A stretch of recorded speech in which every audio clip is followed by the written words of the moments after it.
Vous êtes bien sur Grand Littoral TV, bienvenue à toutes et à tous, merci de nous rejoindre pour cette nouvelle édition. Toute l'actualité du littoral en 7 minutes.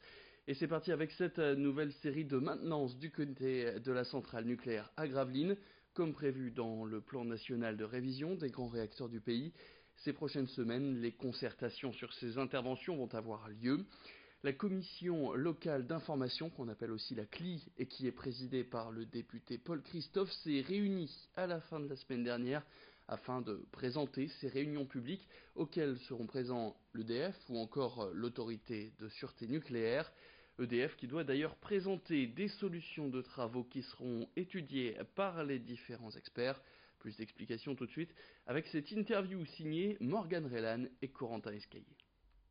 D'ores et déjà, nous avons expertisé le dossier d'orientation d'un EPR dit 2, nouvelle génération, qui pourrait potentiellement, si la décision était prise d'une part par EDF et le gouvernement, bien évidemment, d'être implanté à Gravelines. Mais nous, en tant qu'experts techniques, scientifiques, nous sommes déjà prononcés sur la pertinence de la conception de ce nouveau type de réacteur qui potentiellement pourrait être implanté à Gravelines. Techniquement, c'est possible, je pense, si les études préliminaires d'implantation de site s'avèrent possibles, réalisables, c'est comme toute chose. À un moment, sur le papier, ce réacteur est techniquement très bien.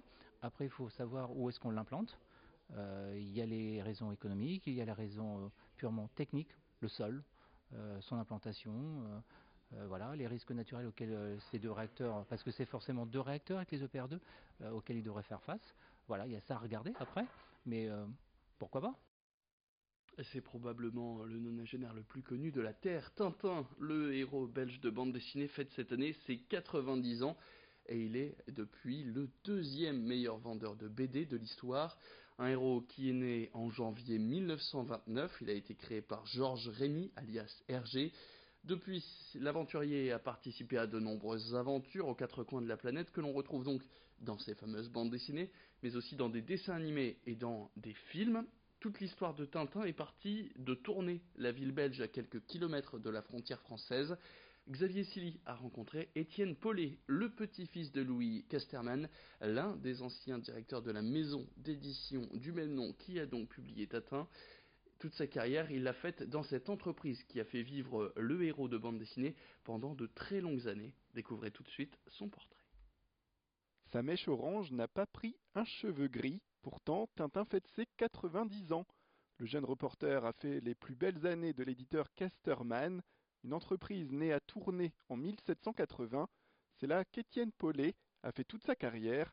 C'est notamment grâce à lui que Casterman a lancé les éditions dialectales du reporter. Qui ont commencé par un album en picard tournésien ici, Les Pins d'Herlaut de Le Cassafiore, et qui s'est poursuivi avec au moins 20 ou 25 traductions, souvent en France, mais pas seulement, aussi en Belgique bien sûr, et dans des pays aussi lointains que le Sénégal, puisque la dernière réalisation, si je peux dire, dont je me suis occupé, c'était une traduction d'un Tintin en Wolof, donc la langue véhiculaire du Sénégal. Des éditions patoisantes qui ont connu le succès avec des ventes jusqu'à 80 000 exemplaires. Pourtant, lorsqu'Étienne Paulet est allé voir Hergé, le papa de Tintin, pour lui soumettre l'idée, la réponse fut nuancée. J'ai été avec Didier Plateau qui dirigeait l'édition à ce moment-là, et on a été demandé à Hergé, et qui nous a interrompus, quand on a présenté un petit peu le pourquoi de la demande, il nous a interrompus en disant: messieurs, il suffit que Casterman m'en fasse la demande et je suis d'accord. Nous, on avait interprété ça comme une adhésion, et puis en réfléchissant des années après, je me suis dit, non, il trouvait certainement que c'était une drôle d'idée, mais que puisque Casterman me le demande, je suis d'accord. Si Casterman ne me l'avait pas demandé, j'aurais certainement trouvé que c'était une drôle d'idée.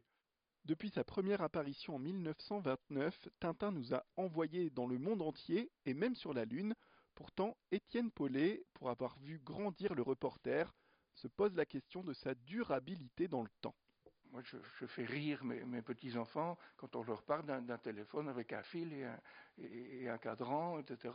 Il y a un défi, presque, pour ceux qui défendent encore toujours Tintin maintenant, de parvenir à maintenir Tintin en étant moderne, si je peux dire, actuel, alors que, au niveau de la création, il ne l'est plus. la dernière nouveauté de Tintin, c'était en 76. Et puis on passe maintenant à cette activité pour les familles, et plus précisément pour les mamans. Ça se passe dans le Nord, et depuis un an, une dizaine de ces mères de famille ont fondé une association, elle s'appelle Système des mamans. Les mères de famille qui composent cet asso se réunissent plusieurs fois par mois, par exemple, pour des petits déjeuners avec des discussions et des débats autour d'un thème. Le prochain parlera par exemple de harcèlement scolaire. Autre grand rendez-vous pour cette cinquantaine de familles membres, c'est ce qu'elles appellent les bons plans. Chaque membre ramène un objet, un meuble ou un vêtement qui ne sert plus, mais qui pourrait être utile à une autre famille.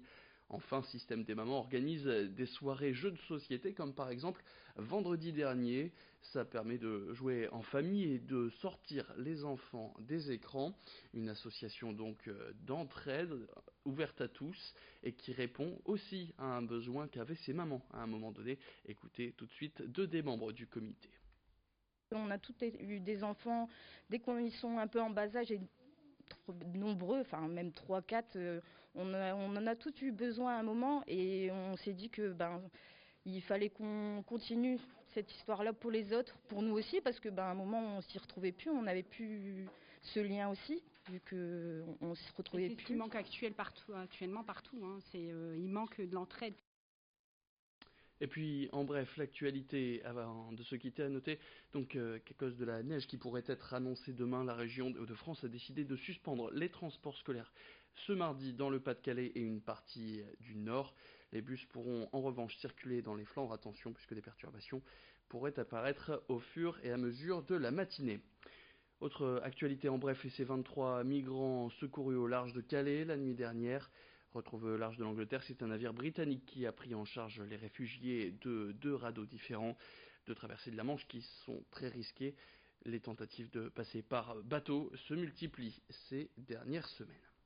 C'est la fin de cette édition, merci à toutes et à tous de l'avoir suivi. Tout de suite sur Grand Littoral TV, vous retrouvez vos prévisions météo et l'actualité revient dans le prochain quart d'heure.